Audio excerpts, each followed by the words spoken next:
The rain had fallen heavily overnight, drumming against the rooftops like an urgent warning.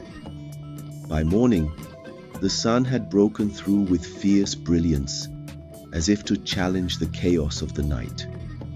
The air was thick with the scent of wet earth, but inside Blessing's bedroom, the storm had not yet passed. She lay awake, her body heavy with exhaustion. A dull ache throbbed in her shoulders, and every breath she took felt like a conscious effort. No matter how she shifted in bed, peace remained out of reach. Her mind replayed the moment. Jacinta, effortlessly elegant, sliding into the driver's seat of her gleaming Mercedes Jeep.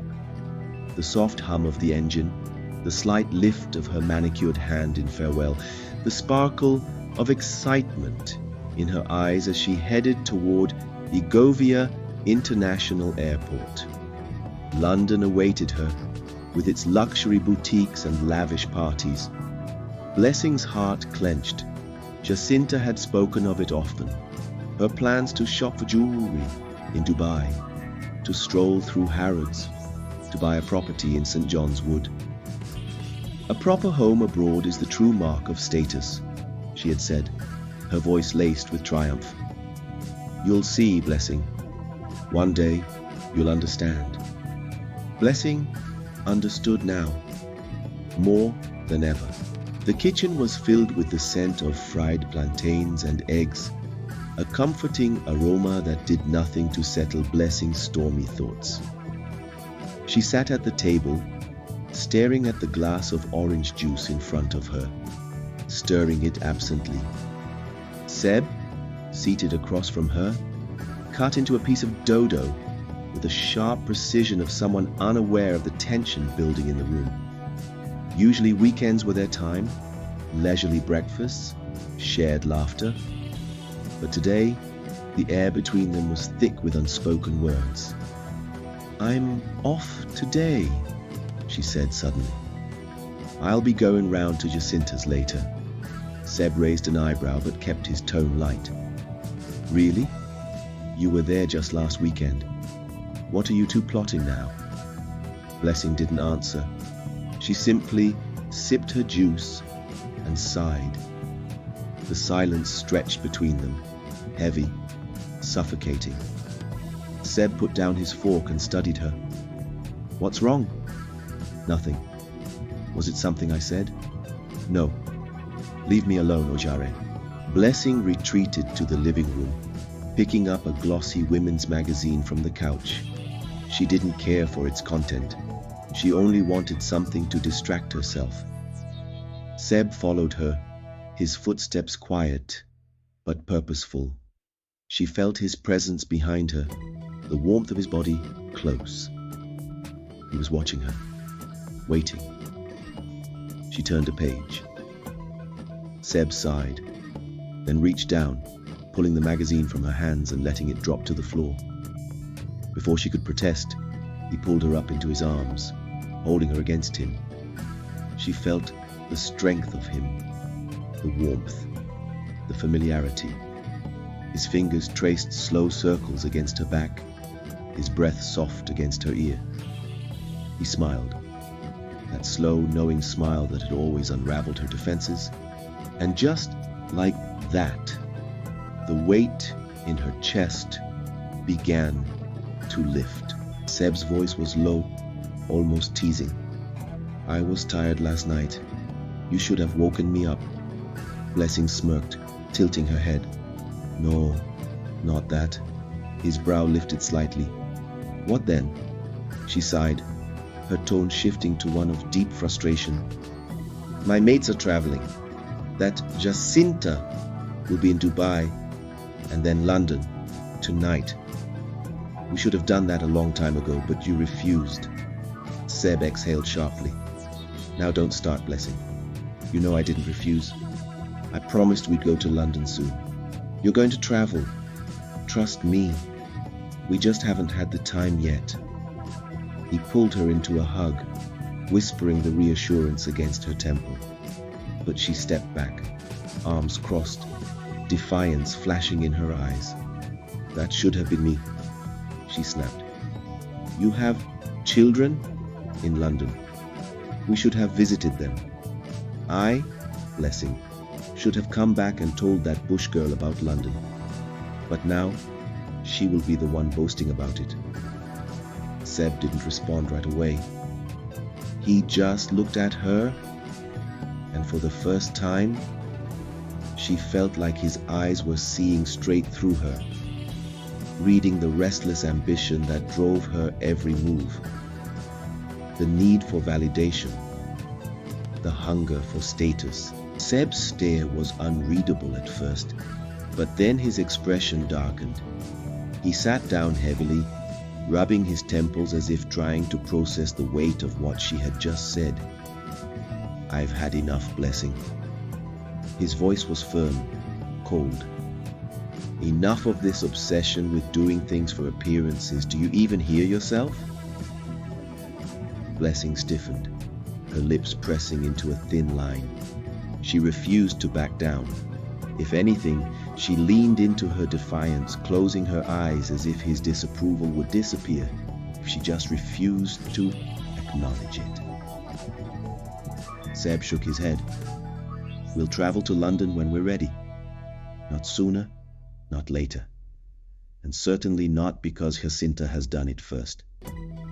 Blessing could see the absolute disgust on his face, the wrinkles deepening around his eyes as he stared at her in disbelief.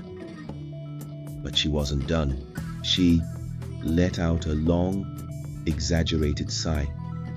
The kind she used when she wanted him to feel lacking.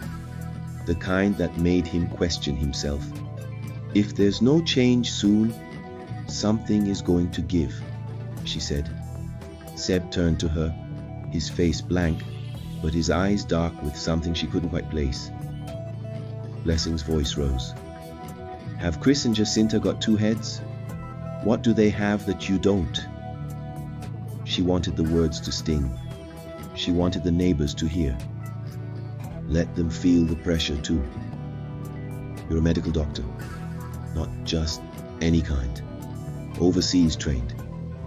You can go anywhere, do anything, and people would listen to you. You could make so much money if you wanted." Seb stared at her, the disbelief clear on his face. "I'm shocked, Blessing. Truly shocked." She crossed her arms tighter, refusing to meet his gaze. "My amazement is beyond anything I can say to you right now," he continued. "I can't understand the strength of your resentment. You almost hate this family, yet you visit them every week. But why? What is it you're really chasing?" But Blessing wasn't listening. Not really. Her mind was set. She wouldn't stop until he gave her a definite date for their trip to London. It didn't even matter if it was just for him to see his children. She needed to stand beside Jacinta as her equal. She looked around the living room, waving her hand in disdain. This wasn't enough anymore. Compared to what she had seen at Jacinta's, their home was unimpressive. Her position as the wife of a health center director was no longer enough. Jacinta had moved up, and Blessing couldn't stand it. The silence between them was thick, suffocating. Seb stood up slowly, his chair scraping against the tiled floor. His eyes never left Blessing's face, but there was no warmth left in them. "So, that's it?" he asked, his voice quieter now, almost eerily calm. "You look at me and see nothing but wasted potential?" Blessing swallowed, but she didn't look away. "I see a man who could be more," she said. Seb let out a hollow chuckle. "More for whom? For you? For Jacinta? For your friends who measure success by plane tickets and shopping bags?" Blessing's lips parted, but no words came out. She felt something twist in her stomach. Seb exhaled sharply and shook his head. This thing you're chasing, do you even know when it will be enough?" Her silence was answer enough. Seb picked up his phone and scrolled absently. "Do you know why I haven't taken you to London yet?" he asked. Blessing frowned, caught off guard. "Because you've been too busy?" Seb let out a tired laugh. "Number. Because I know it won't change anything." She flinched, as if he had struck her. He leaned forward, his eyes piercing into hers. "I could take you tomorrow. We could shop in Harrods, dine in Mayfair, and even get you a house next to Jacinta's in St. John's Wood. But the moment she does something new, flies to New York, sends her kids to Switzerland, you'll start all over again. It will never be enough, Blessing." She clenched her jaw, the familiar sting of resentment swelling inside her. "You think I'm shallow?" Seb shook his head. "I think you're lost."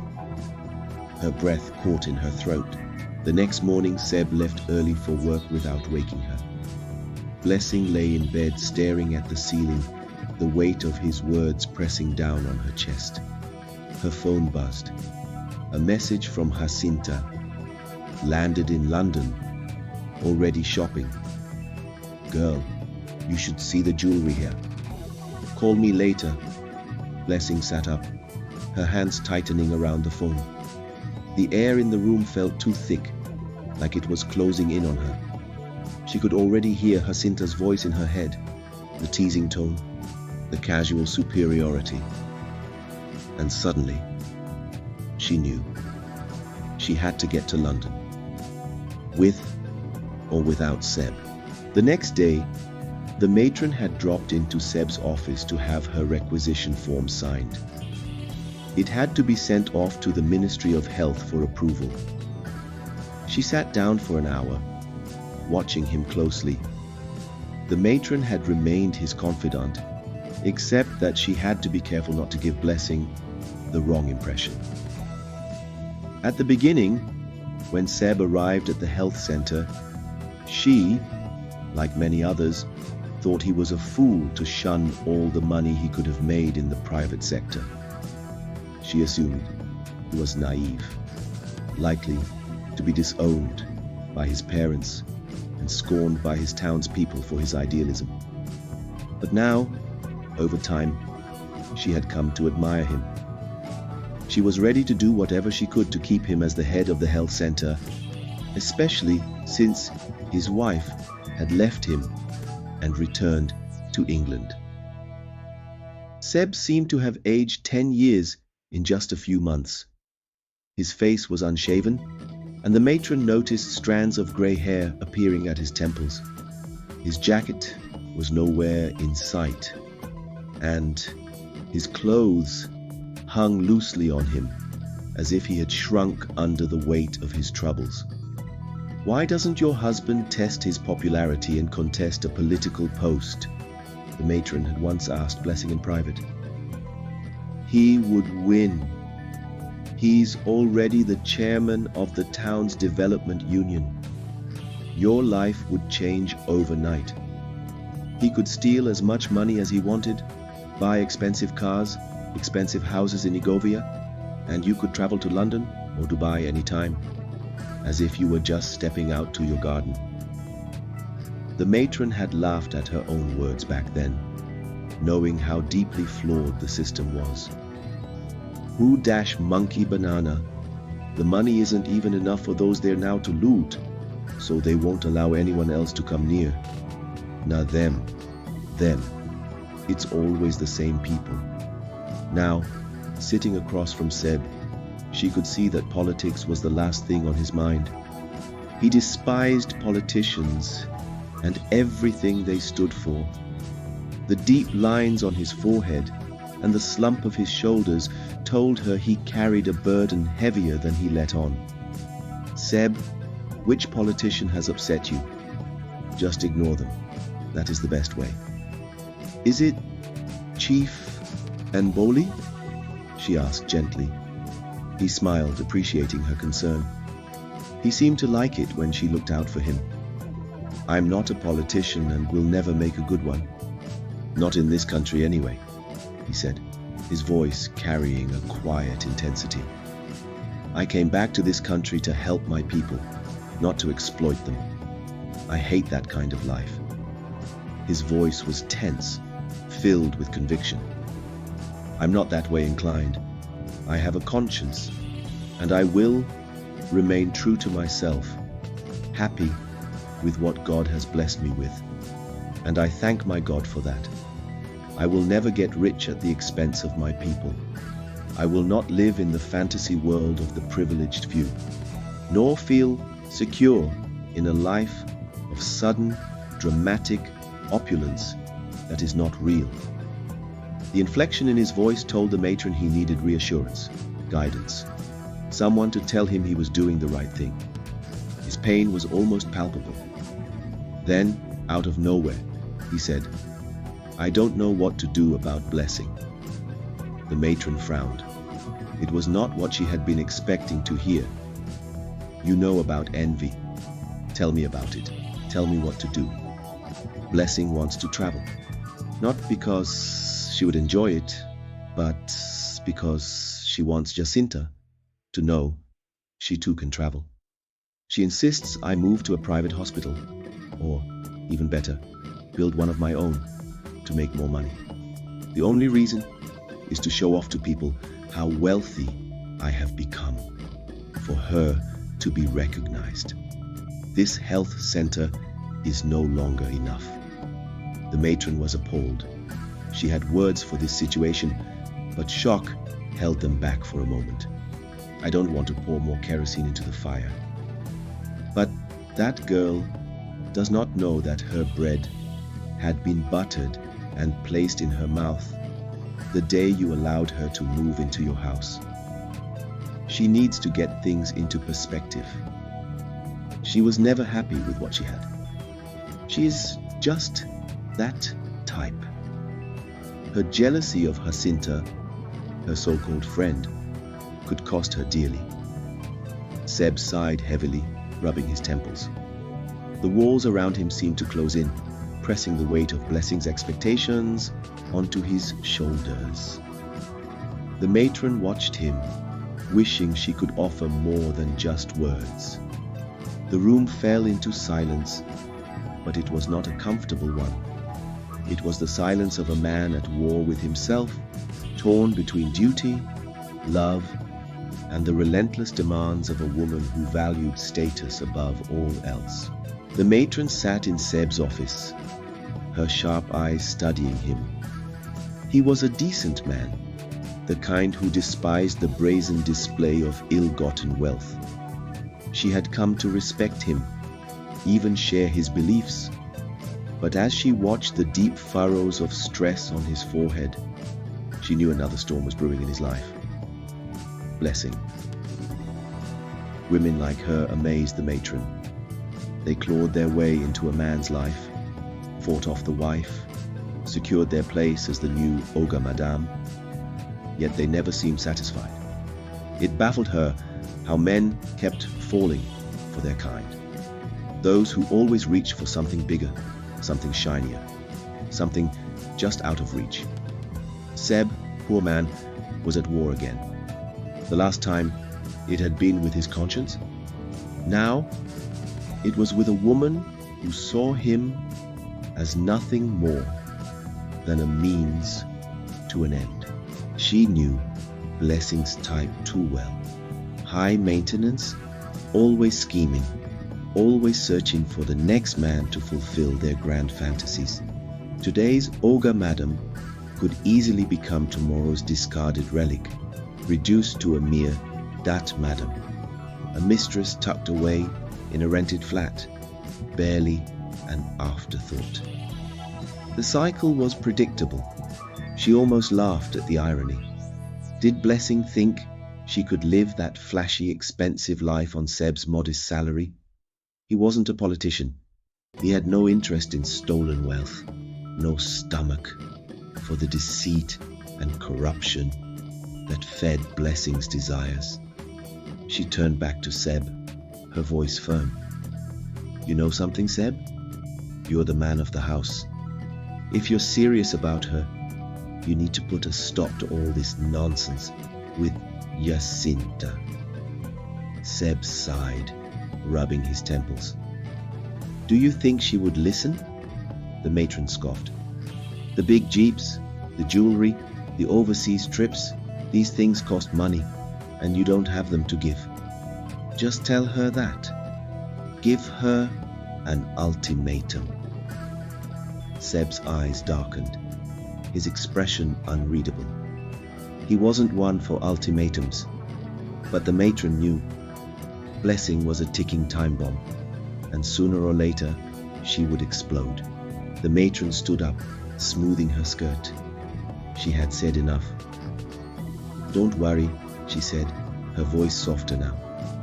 Don't let this ruin your weekend. I expect to see both of you at my party. Seb barely nodded. His thoughts were elsewhere, tangled in the storm that was Blessing. The matron walked to the door, but not before catching one final glimpse of his face. The expression in his eyes was unmistakable. Sad hopelessness. Seb knew the truth, even if he didn't want to admit it. Blessing was trouble, and trouble had a way of erupting when you least expected it.